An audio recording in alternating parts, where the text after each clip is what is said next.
different. Self-motivated, self-disciplined. Yeah, I learned from my experience. I just want someone. What's going on, everybody? Welcome to another episode from Boyz Men. I'm your host, Terry, Mr. King. And today, have y'all ever heard a story and it just touched you and just inspired you and just made you want to get up and just live life to the fullest? Well, our guest today did that to me. And honestly, I'm just honored to have this man on so he can share his experience and his story with y'all. And man, without further ado, man, y'all, from Boyz II Men, I just want to introduce y'all to Jeremy Henley. What's going on, Jeremy? Hey, man. Hey, what's up, man? Hey, I appreciate it. First of all, just thank you for having me, man. It's an honor for you to have me on your show and on the podcast and everything, man. I'm excited about it. Thank you. Man, thank you, man. Because look, when I heard your story at the graduation for acting corps and everything, I literally had goosebumps. I know I'm a fan of The Rock, so every time The Rock used to come out into the arena, he always like make them focus on his arm, see the goosebumps. Yeah. That's what you gave me, and it was just such a raw and natural. It's just like it's your story, and it touched me, and I know that somebody else out there needs to hear what you have been through and what you overcame, so they can know to keep pushing forward. So Jeremy, the floor is yours. The floor is completely yours. Yeah. Hey, man. Well, we could probably talk all night with just kind of some of the things that I've gone through just in my life. But man, just this past year, man, everybody's got stuff, right? Everybody's got the things that they go through, whether it's family issues, whether it's career issues, or whatever the case is, man. But everybody's got that dream inside of them that they want to get up and move forward. But there's a lot of stuff that I watch, man. It's like when you live in a small town or just people closest to you, if you have a dream, the biggest way to have that dream killed is to tell it to the people that are closest to you. You know what I mean? Yep. And I did that for years. I've always had just this feeling inside, man, that I want to do something much greater with my life. And not only that, but as a father and a leader is to inspire my children to do the same thing. And that's what we're here for. And if your father fails trying to instill that in their children, then they get to pick it up and they get to continue with the dream. But just this last year, man, it is, so I've had some health conditions my whole life I've kind of overcame and, well, still battle with, not really overcoming them, just deal with them. But I had a stroke last year or October of last year, and October 2021.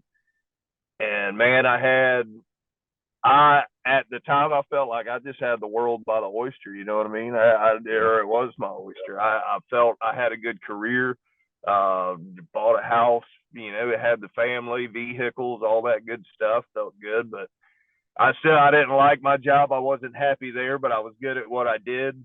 There's a lot of stuff that I wasn't happy with. It caused a lot of stress, caused a lot of issues at home, yada, yada. Anyway, man, so I had the stroke, and the stroke came during a time of separation and divorce for my family. With the stroke, I wasn't able to go back to work. Still dealing with trying to get just disability and move forward because I have my issues. I have good days and bad days. But, man, it was just something that stuck with me is I seen a video by Matthew McConaughey and says, sit in your discomfort. Just don't reach out and don't try. And I did, and it's not like I didn't do it, but it's like you could reach out for drugs and alcohol and lust of the flesh, man, and all that. And at the end of the day, the thing about your problems is you still got problems even when you sober up, or you still got problems even when you get home the next day. And it was eventually, man, like just putting it in God's hands. And by doing that, I finally just made the decision, like, man, I've worked for a barge company out of Kentucky, worked offshore. I've worked for a power company. I've worked for the county, worked for the prison. I've worked for a lot of different places over and at a young age, gained a lot of experience, but I was never really happy. And I always did that to build other people's dreams, to make other people happy, make sure food's on the table. We're buying things, buying cars, buying all this stuff. And but deep down, it's not what I was happy with doing. Well, after, it's one of those things, once you have that Tim McGraw song, that live like you were dying type deal. Yep. Yep. After that, I was like, man, I'm tired of it. I don't want to spend time. And you still struggle. I still go through my own struggles and everything, but I don't want to waste time, not 1 second, not building the dream that's been, and fulfilling the purpose that God's put on my heart. And just, man, just the way everything's fell to place with El Rico and with Sacred and everything going on in Pensacola, man, I'm honored to be a part of it. And it's just one of those things, like I said that evening at the graduation, is doors open, doors of opportunity. There every single day, man, you have opportunity, brand new chapter, brand new start to pick up and go. But you've got to have the power to walk through that door and to recognize those opportunities. It's also on you to get up and do your part to meet God halfway. When he opens that door, hey, it's here for you. He'll lead you to water, ain't gonna make you drink, you know what I mean? But you gotta take that leap of faith and just say, hey man, I'm ready to move forward and do something bigger with my life. Man, there's something that stuck with me.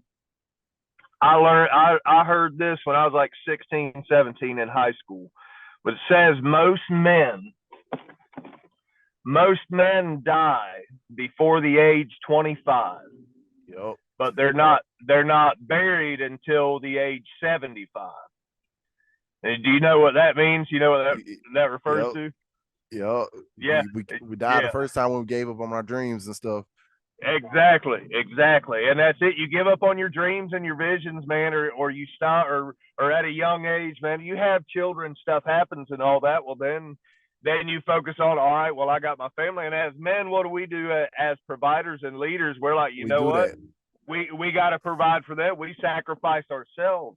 And not just men, women, same thing, man. When you have that stuff, you've got to sacrifice. And then we put everybody else before ourselves. And then at 75, 80 years old, and then we're looking back at 80 years of, man, I wish I would have did something different, instead of starting right now and say, man, at 80, I can look back and say, hey, man, I gave it everything. Whether I had a heart condition or I had this stroke or I had all this stuff happen, at least I can say with all of that, I still did what I felt like I was supposed to do, and kept moving forward to meet God halfway and fulfilling my purpose. Yes, sir. Hey, because look, my uncle had a saying, 2/3 of God is G-O, go. So you got to get up and go sometime. If you just standing still, you can't receive that blessing. You got to get up and move towards it, because like they say, faith without works is dead. Exactly. And Book of James, man. Yep. Yes, sir. And with all that you was facing last year and earlier on this year, it's just a true testament, like what most men go through on a day-to-day basis. They will work themselves tired, stressed out, trying to take care of family life and everything else too. And we never have time to focus on ourselves and finding what make us happy, and that self-love within us. Yeah. And I'm proud that you are actually changing the narrative of what it is to be a man. Because look, I am a firm believer. I'm arms linked with you with this, with the following our dreams. Because our kids are looking up at us right now, like, how I'm gonna tell them to go follow their dreams and chase their dreams if I never did it? Yeah, exactly. We got to be the example, and you are being the example for not just your kids, but the other kids that are actually going to be following your journey, following in your footsteps. Because it's not easy for a lot of people to sacrifice something that's going to be guaranteed for something that's up in the air. It's a risk. Yeah. But without risk, there ain't no reward out of it. There's no reward without risk, man. And that's the thing, is you just got to take that step. And I'll tell you, man, I've always put everything, and it's just, when I put it in God's hands, man, and just wholeheartedly, man, I'm telling you, I've tried to do everything just on my own power, my own two hands. And it's like, man, God had to humble me, and I wasn't living a good life, and I'm not perfect. Nobody is. But, man, God had to humble me to take, my health, everything. But all right, now you sit down. I need you to recharge, and I need you to focus on what I got planned for you. Because everything you thought you had, I got Yeah. something better for you. But the thing is, you don't get blessings without going through hardships, man. And a lot of people don't understand that when it comes to having faith, man, having that blind faith, because what you could be, and it's what keeps me going, man. Because some days you get in your times of depression and your anxieties and all that, and you're overthinking, especially men. And a Oh lot of yeah. people don't talk about it, man, because we're raised to be alphas, we're raised to be tough, and Oh yeah. man, keep them feelings in here. Don't be emotionally emotions. What is that? You better not be emotionally intelligent. You know what I mean? And Facts. but when you go through all that stuff, man, and it stresses you out and all that, then it's like, you know what? You still go through all of it, but at the end of the day, man, the next 10 minutes could be when it changes. The next morning might be your opportunity. And it's one of those, a lot of us, and I've done it in my lifetime. How many times do we stop when it's getting too hard or too difficult, or there's Yep. so many obstacles in the way, and we stop? And the thing is, we stop when we get to that obstacle, and everything that we ever wanted is just on the other side of that obstacle, but we stop short. And Yep. man, and I ain't gonna say it like it's easy, man, because some of them days when it gets hard, man. A lot of grown men don't talk about that stuff, and there's whether it's and it's not just one person's problem. A lot of people don't understand the men's mental health aspect of it. There you Just go. to pick up and go through that. A lot of people don't like, man, and it's the way that we're raised. Yeah. Just across cultures and across races, man. One thing is, we're all raised. Yep. You got to be a provider. You got to be, hey, no, you can't go. You go and you get up and go to work. Don't worry about your feelings. You've got Suck it a up. family to take care of. Suck it up and go. You know what I mean? But then then it's like you have these dudes that have these breakdowns, man. I'm not gonna say that I haven't broke No, down I had myself. one too. I had one Yeah. too. And it's scary because now I'm looking at it like I don't want to keep the same narrative because I got a son. I don't Mhm. want him to. I want to correct the issues that we were taught when we were growing up that we got Yes. to keep everything in. And I'm looking at it now like, man, for these next generation of men and the ones in our generation, we need to set a better example of them being able to vent because we have Yeah. the highest suicide rate out of genders. We Yep. kill There it more is. people, more men commit suicide every day than a woman does in the whole year. Yeah. Yep. So that's the scary part. And like, man, that's why I was so shook by your story. And I was so like, it gave me goosebumps because I was like, man, this is somebody that I could tell is really on the same path I am, trying to change that narrative of what it Yeah. is to be a man, not just a provider, but trying to be the full version of what a man need to be emotionally Yeah. wise, everything. And man, whew, you got me. I got Yeah. goosebumps right now. Yeah, yeah, and I'll tell you, man, it's one of those things that, and I look back and I reflect, and I tell you, dude, this year, even though it's been hard, it's been a grind, but it's also been a growth. You know what I mean? And it's like, man, I reflect back on my failures, and I look like, all right, I know better moving forward. You can't change the past, and you can't hold on to the past, but you can recognize when you look back at the past, it's a place for learning, not for living. Don't stay stuck there, but learn from your mistakes and move forward. And the biggest thing, and that's something that I just with my children, man, as I know me growing up, and there's a huge transition, like it's just generational. Like right now, man, kids are soft nowadays. You know what I mean? They wasn't Yeah. ready when you grew. I grew up, man. I was 10, 11, 12 years old, pouring concrete and laying block with my family because that's what they did. Well, you grow up like, hey, man, that's what Yeah. you're raised to do, and you're just raised to go to work. Well, now me knowing what I know now and just learning and looking into stuff and studying, like, man, it's okay for fathers to have emotional connection conversations with their children to understand, and it's okay to go and be able to just open up emotionally with your spouse, communication, whatever the case is. But it's okay to do that. Well, most men, like, we're not good at communicating. We're good at shutting our mouth and going to work because that's what we're supposed to do. You know what I mean? And then when you sit down and try to have those conversations, like, man, It's a world changer when you just sit down and ask somebody. When he says, no, I'm just fine, just give him time and say, all right, what's really on your mind when you say you're just fine?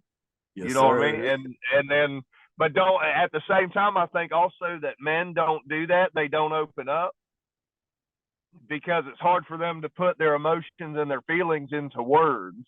Yeah. And And their then once trust. they And do their that, trust. and the trust there, and then I've been seeing this pretty regular. It's not communication that's the problem, it's comprehension. Yep. You can try to explain something all day long to somebody, but if they only see it from their side of things, or they only see their perspective, if you're not capable of being open-minded and viewing things analytically and being able to see things from the outside looking in instead of just your way, a lot of people get stuck in, no, this is the way I see it, this is the way it is, this is the way it's going to be. Well, if that's the case, if you limit yourself, you limit your growth. If you're not willing to see it from another point of view or another perspective, you're limited and you're going to stay in that box. But you've got to be able to view everything, the world, from outside looking in, and understand other people's feelings, be empathetic to situations. And man, just men talking about that in general, men talking about, like, that's just like, man, you're not supposed to be talking about that kind of stuff. Go to work. Stop all that smart talking. Get out there in the yard, go to work. You know what I mean? And but I think honestly, man, there's a huge shift, because I think it's more. I know there's Movember, where they do the men's mental health for Movember, where they do the shaving and everything, and just the outreach there, and I think there's a big movement on it, where people are like, hey, it's okay to not be okay. To not be okay, exactly. And man, I'll tell you, there was something that was told to me while I worked with the Department of Corrections. I was going through some stuff, and this was before I had my stroke. And I went in and I sat down with one of the HR guys, and I was just kind of venting a little bit. And he said, hey, and he told me him and his wife had been married for years and years, man. He was an older guy, and he said, you ain't got the, he said, most people go to a counselor for their marriage or relationship when things start falling apart. He said, we've been going since we started. He said, if you can't communicate, it's okay to have somebody to come in as a mediator, so emotions don't get involved. When you can communicate logically instead of emotionally, communication would be a lot better, not just in relationships, but just in general, in person. Every day talking, every day just communication with each other. You know what I mean? When you're able to just stop and don't react emotionally but respond logically, man, it's a lot better, you know. Whole nother level. And that's why I Yeah. said it's so big for men to, if they need someone to talk to, check out therapy and everything, because it's okay to people. I remember so long ago, it was like, all right, if a man go to therapy, he's weak, he's wrong, Weak, he's exactly. all that He's stuff. weak. I say that's the biggest strength you can actually have, to noticing yourself that you need help, and getting the help that you need to be a better person for the people that need you. Yeah. Yep. That's what it's all about. Yeah. And that's the thing. And the thing is, when it comes down to that, man, like, when your car's broke, where do you take it to? You take it to a mechanic, right? You take it to a professional. When something breaks at the house, an appliance, you call a professional. If your communication's broken, if you feel broken, call a professional, man. Them people got degrees for a reason. It's okay. Now, you're going to be nervous. If I ain't going to say, like, hey, you ain't nervous. Like, hey, man, I ain't for this at first. Because there's been, when I was younger, I went to a counselor, tried it with my marriage and everything. And then I walked right out of there, and I was bullheaded, and I didn't change my mind. And, hey, I know where it ended. So in the future, hey, that's a lesson learned. I don't mind going and sitting down and listening to a counselor. But you got to be able, with criticism, with constructive criticism, you've got to be able to take that too. When somebody tell you, hey, man, you're wrong, you got to be able to accept, okay, maybe I was wrong. You've got to look in the mirror too and recognize your own role in your downfall, your own toxicities, your own negative behaviors, your own bad habits. You've got to be okay with saying, all right, I do need to change that about myself. I do need to fix this. I do understand how my behaviors and my mentality and my anger, whatever, I understand how it affects those around me. I don't want to do that anymore. I want to fix myself so I can fix others around me. Exactly. Boy, Yeah. Jeremy, I couldn't have said it better myself, man. But yo, Jeremy, I can't wait for see what you going forward in the life and everything with these roadblocks that have been playing the role that they did play to shape us to Yeah. the role that we're at right now. I'm Yeah. just excited. You got me excited for Yeah. these people that now let me correct this. These men and young men and these women and young women who understand the importance of just your message and your what you've been through and your journey, because it's going to help them be a better brother, a brother sister, a brother father, a brother mother, a brother husband, a better wife, and understand it's okay to not be okay.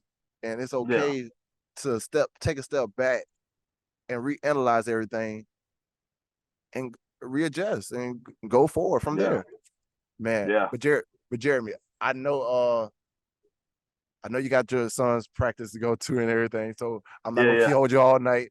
But I want you to leave these people with, I call it golden nuggets. It's a Yeah. piece of advice that you believe will something that you've been through or something that you hold on to that help you through your days where you don't feel like you don't got nothing to give. Man, I tell you, and I kind of touched on it just a little bit ago, man. But I'm going to tell you like this, because man, when I tell you that I've been through a struggle this past year, I've been through a struggle, and I'm not comparing mine to anybody else's because we all got them. You know what I mean? Everybody's got Sure. something that they're dragging around with them. But man, I'm telling you, it's got where I've just wanted to quit, and I feel like I'm not making a difference. I'm not fulfilling my purpose.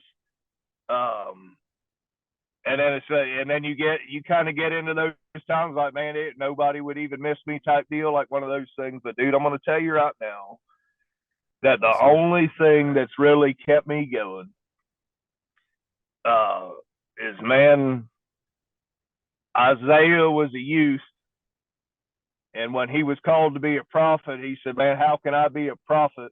I'm of unclean lips.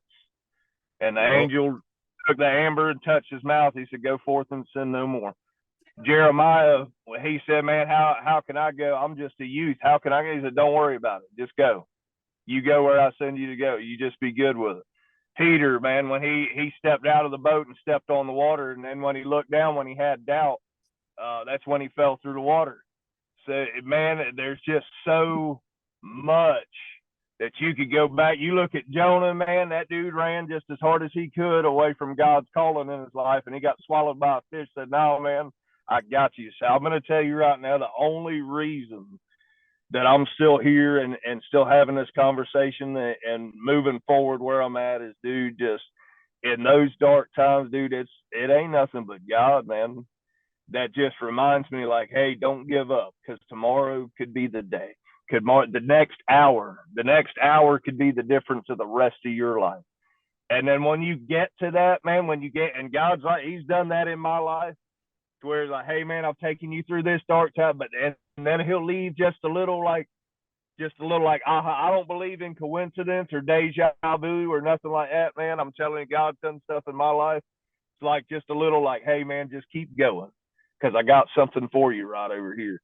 And man, it's just one of those, like, you might go to sleep with a broken heart and you might wake up recharged the next day, and it's a brand new day. So never give up and just keep going forward, man. Do I got it all figured out? Absolutely not. But I know that this past year should have broke me, should have stopped me, should have took me down.